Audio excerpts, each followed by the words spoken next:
Assalamualaikum warahmatullahi wabarakatuh.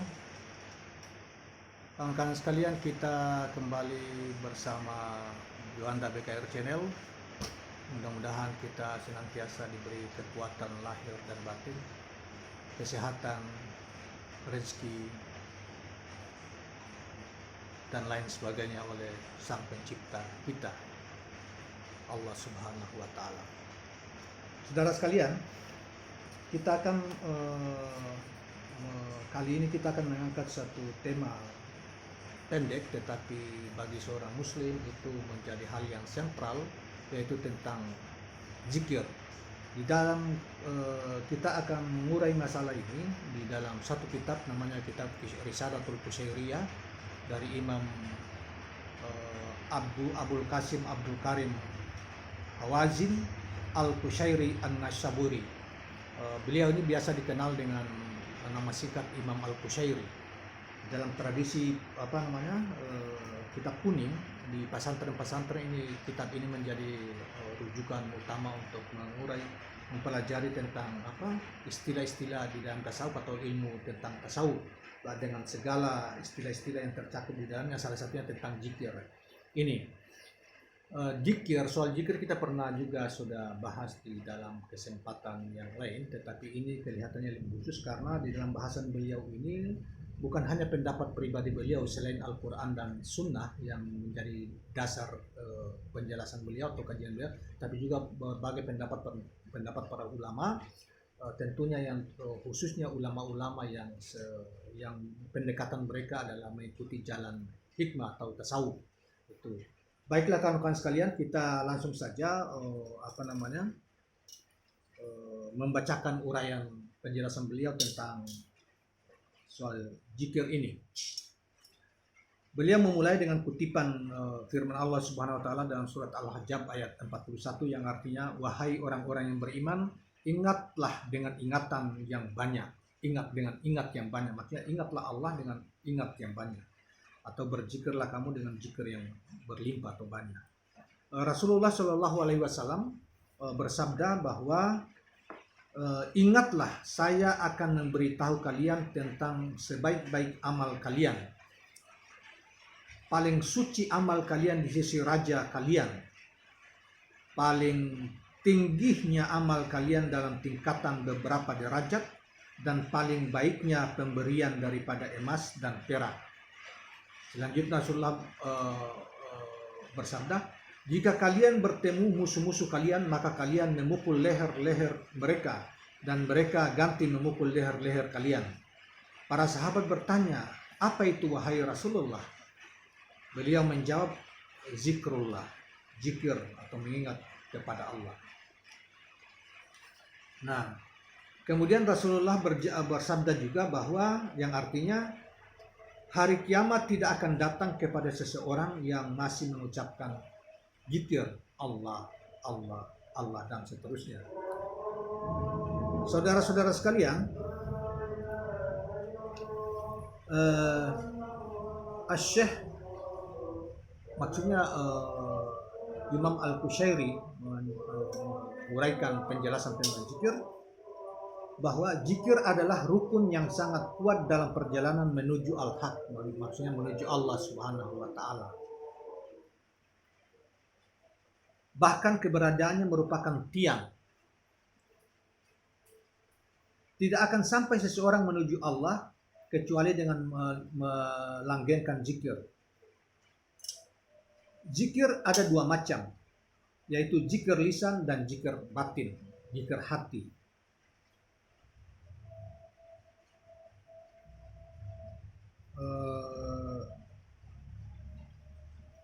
Ada zikir lisan bagi seorang hamba yang menggunakan tekniknya akan mengantarkannya pada hati. Dan jika hamba berzikir dengan lidah dan hatinya secara sekaligus, maka dia adalah seorang ahli zikir yang sempurna di dalam sifat dan keadaan laku spiritualnya.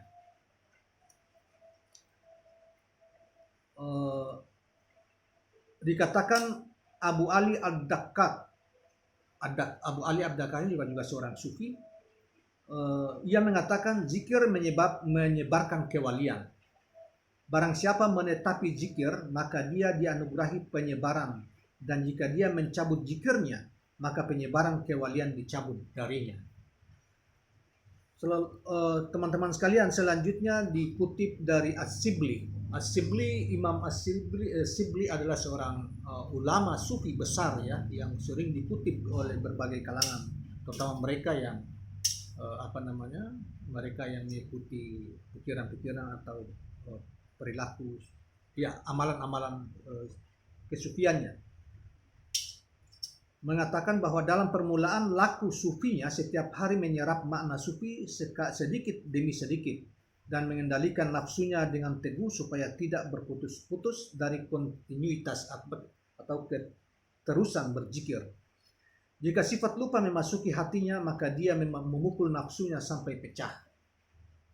Terkadang keteguhan ini lenyap sebelum menyentuh. Terkadang juga dia memukul pembatas dengan dua tangan dan dua kakinya. Dikatakan zikir pada Allah dengan hati adalah pedang para murid. Dengan pedang itu mereka berperang melawan musuh-musuh dan menghalau beberapa penyakit yang mencoba mengganggunya. Maksudnya mereka melawan hawa nafsu gitu, dan segala sifat-sifat yang rendah, misalnya durhaka, kemudian tidak sabar, itu sombong, bakil, dan lain sebagainya. Itu mereka melawan. Pedang yang dimaksud sini juga pedang yang bermakna simbolik. Musibah ketika membayangi hamba dan sempat menggetarkan hatinya, maka dia membatasinya dari semua yang dibencinya pada saat itu juga. Kemudian Muhammad Al-Wasiti juga seorang ulama besar yang dikutip di pendapatnya juga bahwa tentang zikir lalu dijawab, yaitu keluar dari zikir adalah keluar dari medan kelupaan menuju kepastian musyahadah, yang mampu mengalahkan tekanan ketakutan dan tarikan rasa cinta. Musyahadah itu adalah keadaan tersingkapnya, penglihatan tersingkap seorang hamba yang tentunya seorang wali atau seorang ahli Allah, ahli zikir, ahli tasawuf, untuk melihat Allah. Itu yang berapa kesempatan juga kita sudah pernah menjelaskan kata ini. Junnun Al-Misri berkata, Junnun Al-Misri juga seorang ulama tasawuf besar juga yang terkenal dan bagi kita tidak asing lagi, dan nama ini juga kita pernah membahas dalam video yang lain walaupun hanya sepintas. Junnun Al-Misri berkata, barang siapa ingat kepada Allah dengan ingatan yang hakiki, maka dia pasti lupa segala sesuatu di sisi ingatannya. Zikir kepada Allah, dan Allah akan menjaganya dari segala sesuatu. Baginya punya pengganti dari segala hal. Abu Usman pernah ditanya demikian, kami zikir pada Allah tetapi tidak menemukan kemanisan di dalam hati kami. Kemudian beliau menjawab, pujilah Allah agar menghiasi di antara luka-lukamu dengan ketaatan. Dalam hadis masyhur dikatakan oleh Rasulullah yang artinya, jika kamu melihat surga maka merumputlah di kebunnya. Ditanyakan kepada beliau, apa itu kebun surga? Jawab beliau, majelis zikir. Saudara sekalian, selanjutnya diceritakan Jabir bin Abdullah, sahabat Rasulullah, yang menceritakan kepada kami, maksudnya menceritakan kepada penulis buku ini adalah Imam Al-Qushairi. Dia mengatakan bahwa suatu hari Rasulullah keluar menuju kami lalu bersabda, wahai manusia, merumputlah kalian di kebun surga. Kami pun bertanya, wahai Rasulullah, apa itu kebun surga? Beliau menjawab, majelis zikir. Kalian makan pergilah dengan zikir. Makan sore dan berzikir. Barang siapa cinta mengetahui kedudukannya di sisi Allah, maka pandanglah bagaimana kedudukan Allah di sisinya, di hatinya. Sesungguhnya Allah turun pada hamba menurut turunnya hamba di sisinya. Subhanallah. Itu hadis yang diriwayatkan oleh Abu Hurairah. Selanjutnya Imam As-Sibli berkata, tidakkah Allah telah mengatakan, saya duduk di sisi orang yang mengingatku. Apa yang kalian peroleh, hai manusia, dari majelis Al-Haq ini? Kata As-Sibli. Di antara keistimewaan zikir adalah tidak dibatasi waktu, bahkan tidak ada waktu kecuali seorang hamba diperintahkan berzikir, baik yang bersifat wajib ataupun sunat. Salat meski kedudukannya sebagai ibadah yang paling mulia, dalam waktu-waktu tertentu tidak boleh dilakukan. Sedangkan zikir dilakukan sepanjang waktu dalam berbagai keadaan. Allah berfirman di dalam Al-Quran surat Al-Imran ayat 191 yang artinya orang-orang yang mengingat Allah baik dengan berdiri, duduk dan berbaring sekalipun. Ya, mungkin juga alladzina yadhkurunallaha qiyaman wa qu'udan wa ala junubihim. Itulah firman yang ayatnya tadi artinya kita sudah bacakan tadi. Saya pernah mendengar Abu Bakar bin Faruq, seorang ulama, berkata, semoga Allah Subhanahu wa Ta'ala merahmatinya, mengatakan, posisi berdiri dengan kebenaran zikir dan posisi duduk dari menahan diri dari sikap berpura-pura berzikir.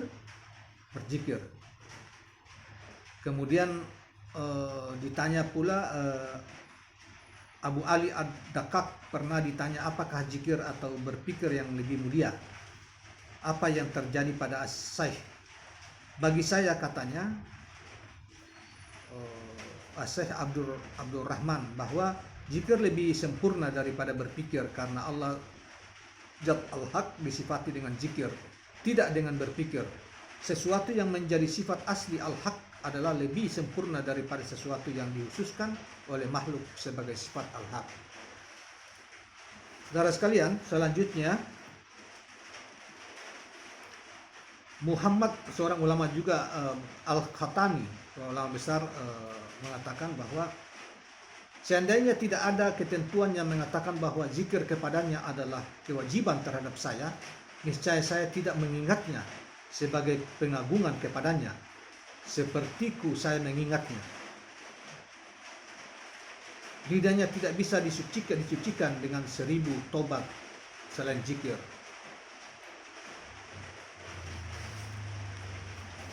Selanjutnya, saudara-saudara sekalian,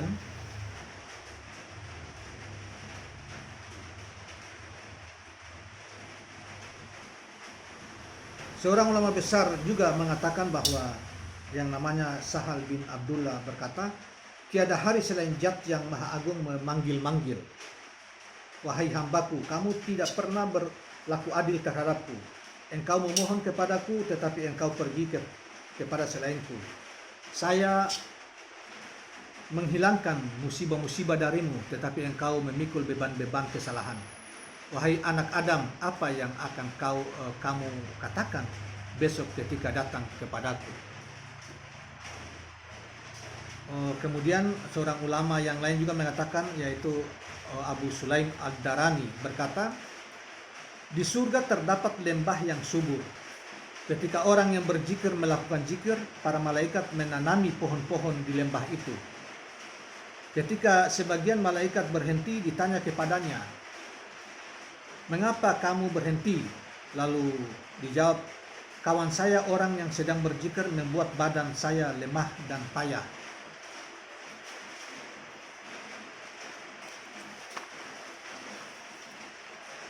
Kemudian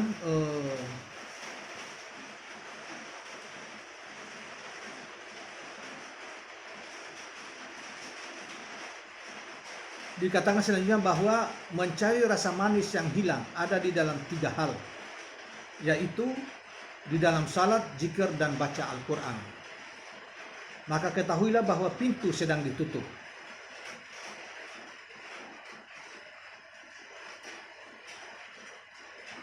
Selanjutnya dikatakan, barang siapa yang telah merasakan kerasnya lupa, maka dia tidak dapat merasakan manisnya zikir.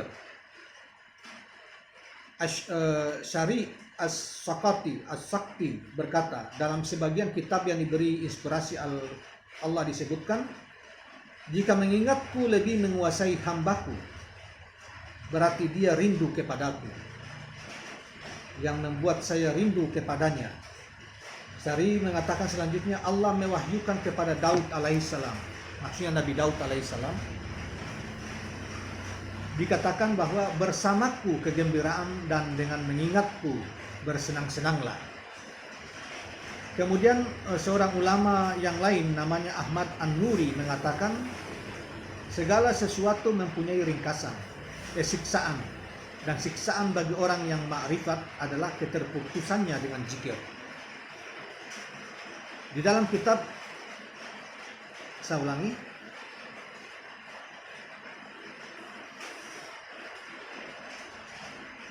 seorang ulama yang lain mengatakan di dalam kitabnya, ulama itu namanya Sahal bin Abdullah mengatakan, saya tidak tahu maksiat yang lebih buruk melebihi lupa kepada Tuhan.